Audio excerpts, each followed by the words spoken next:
अस्सलाम वालेकुम नाज़रीन, एच एम मुजाहिद भट्ट बात कर रहा हूँ। आज बहुत ही एक दिलसोज़ वाक़या मेरे साथ पेश आया है। मैं बाज़ार से मार्केट से वापस आ रहा था, तो रास्ते में मुझे एक छोटा सा बच्चा जिसकी उम्र मेरे ख्याल से 10 से 12 साल होगी, वो मुझे रास्ते में मिला है। उसने इशारा किया है, शायद मुझसे लिफ्ट मांग रहा था, तो मैंने रोका है। उसके हाथ में एक छोटी सी, उसने क्या कहते हैं कि छाबड़ी सी पकड़ी हुई थी। शायद वो कुछ बेच रहा था या बेच के वापस आ रहा था। मेरे पूछने पर उसने बताया कि वो कुछ टिक्कियाँ वगैरह बेचता है कचहरियों में, दुकानों पर, रोड्स पे, और जो उससे बचता है उसको घर लेके जाता है।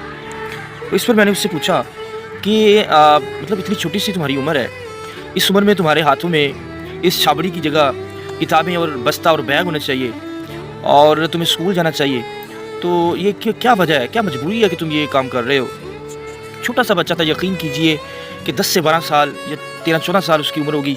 लेकिन जब उसने बातें की तो मुझे ऐसे लग रहा था कि जैसे एक 10 से 12 साल के उम्र के बच्चे के मुंह से 40-50 साल शख्स जो है उसकी बातें निकल रही हों। शायद हालात ने उसको मैच्योर कर दिया था, समझदारी उसके अंदर ऐसे लग रहा था जैसे कूट कूट कर भरी हुई है।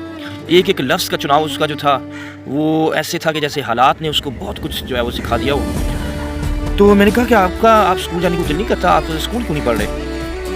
तो उसने कहा कि अगर मैं स्कूल जाना शुरू कर दूँगा तो मेरी 4 बहनें जो मुझसे बड़ी भी हैं और छोटी भी हैं, वो स्कूल जाना उनका बंद हो जाएगा।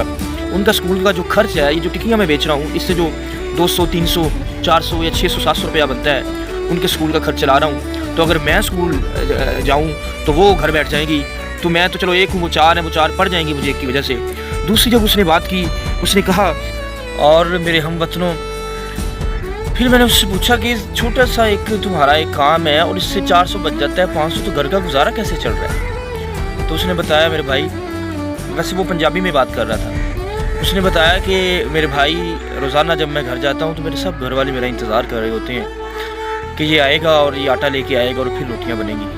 यकीन करें, मैं हैरानी और परेशानी के समंदर में गर्क था और मैं बहुत मायूस था कि ये कितने सफ़ेद पोश लोग हैं जो हमारे पाकिस्तान में बस रहे हैं।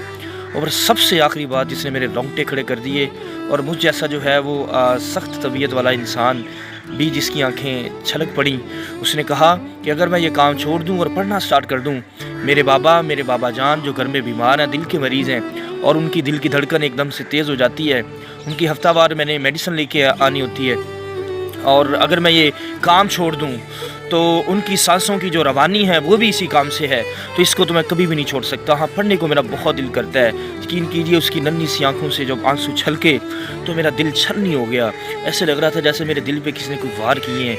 खुदा के लिए मेरे हमवतनों, मेरे भाइयों, खुदा के लिए अपने इर्द गिर्द जो सफ़ेद पोश लोग हैं उनका ख्याल रखिए, और यकीन कीजिए, नमाज रोज़ा इसका ज़रूर पूछा जाएगा। ये फ़र्ज़ है, नमाज फ़र्ज़ है, ये किसी भी हालत में मुआफ़ नहीं है, पूछा जाएगा। लेकिन इसके अलावा भी बहुत सारी ऐसी चीज़ें हैं जिससे पूछा जाएगा कि अगर आपके इर्द गिर्द लोग मर रहे हैं, भूख से मर रहे हैं, अफलास से मर रहे हैं, फाकाकशी से मर रहे हैं, तो उसका भी आपको जवाब देना पड़ेगा। तो मेरे भाइयों और मेरे हमवतनों, इस चीज़ का ज़रूर ख्याल रखिए कि इर्द गिर्द जितने सफ़ेद पोश लोग हैं उनके ताउन कीजिए, उनकी मदद कीजिए। अल्लाह ताला हम सब से राज़ी हो, और इस चैनल को ज़रूर लाइक और सब्सक्राइब कीजिए। आपका बहुत शुक्रिया। अल्लाह हाफिज़। पाकिस्तान ज़िंदाबाद।